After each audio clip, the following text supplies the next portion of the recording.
The wildlife on Kandy Lake is concentrated in a short stretch of trees beside a busy road. The birds and bats that you're about to see live in those trees directly above the bus and just beyond it. The most abundant nesting bird was the little cormorant. This male is engaged in the tricky task of breaking off leaf-bearing twigs to present to his mate. These will then be incorporated into their joint nest. After a great deal of strenuous effort, he finally succeeded.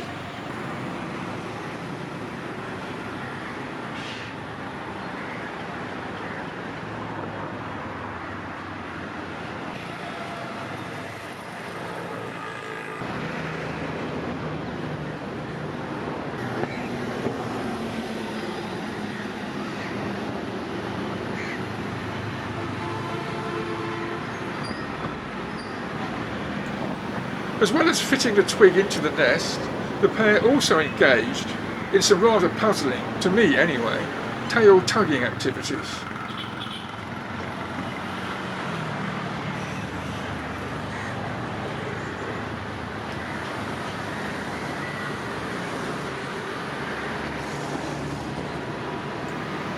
There was quite stiff competition for the available supply of twigs.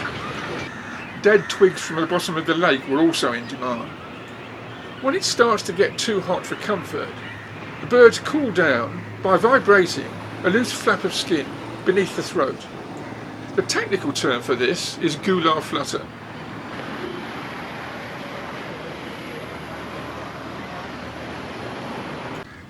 The black-crowned night heron also requires a supply of leafy twigs for its own nests.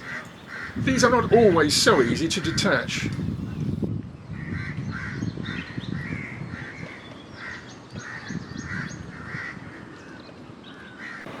When success is finally achieved, it's back to the nest to present the twig to the female.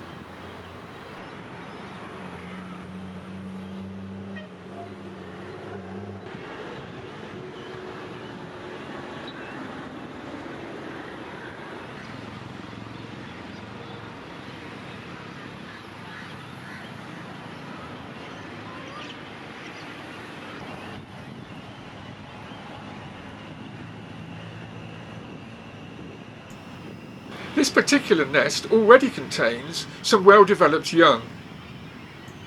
It's difficult to believe that such an unattractive chick will soon develop into that beautiful and elegant adult.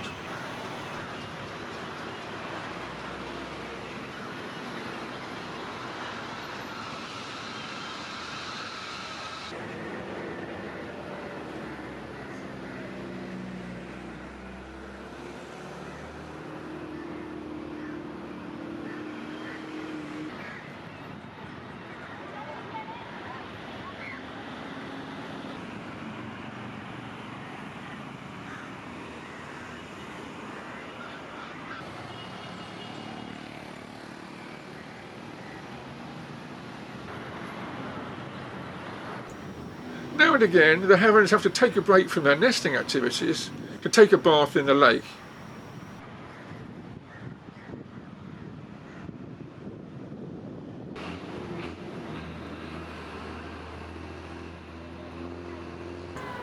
There are also plenty of Indian pond herons, but I didn't notice any nests.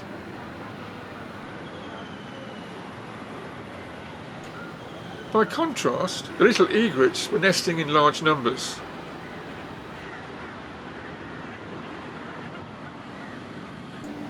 This particular individual spent about 20 minutes engaging in this beautiful and quite spectacular so-called forward display. Apparently this is usually accompanied by some raucous calls, but not this time.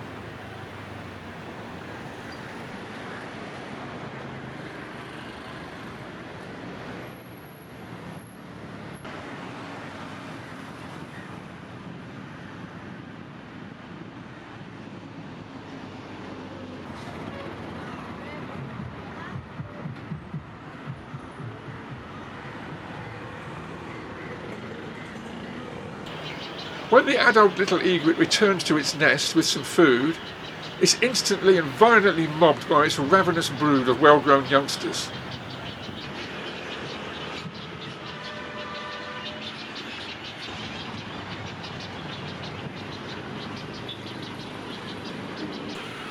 Finally it's all over and the relieved parent can make its getaway.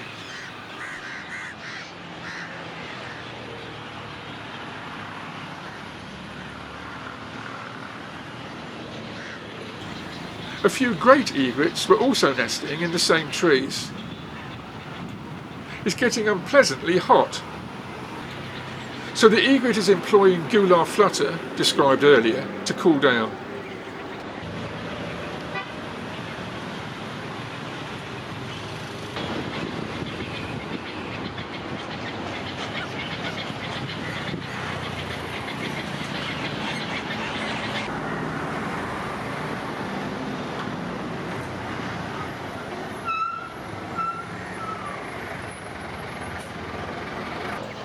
Those trees in that short distance beside the lake are not just used by birds for nesting sites.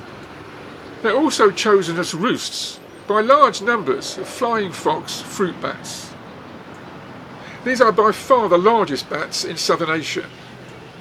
Their wingspan can reach around 4 feet, some 1.2 metres. They get their common name from their long foxy snouts and reddish colour. They seem to spend most of the day using their mouths to groom their bodies, rather than sleeping.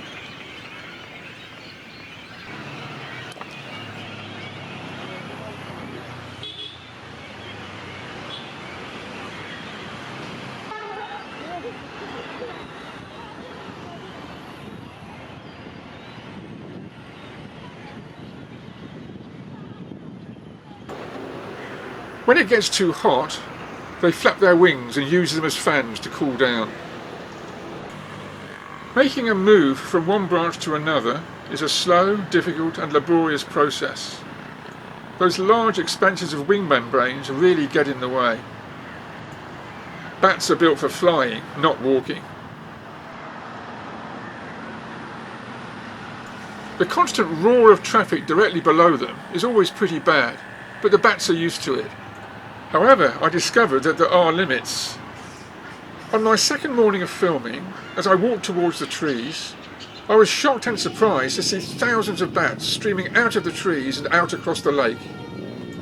Normally, they should only be flying at night. My ears soon supplied the solution.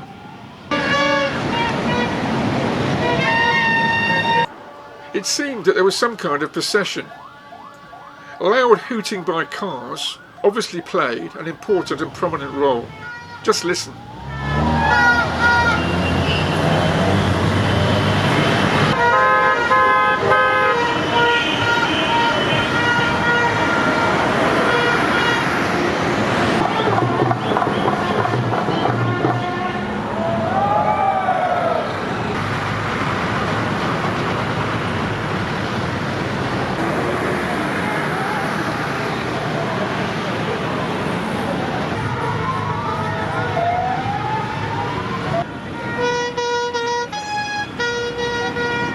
Only those few bats furthest away from the road decided to stay put.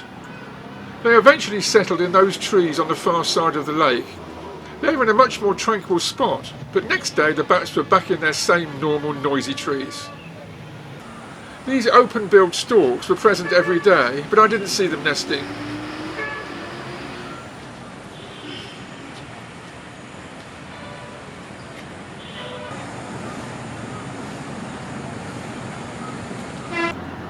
As well as birds and mammals, the lake was also home to reptiles, such as this pond turtle.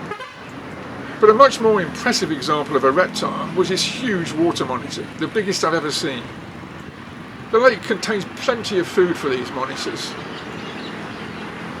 This slightly smaller individual was feasting on one of the large fish present in thousands in the lake. Whether the powerful lizard killed the fish itself or came upon it already dead, I have no idea.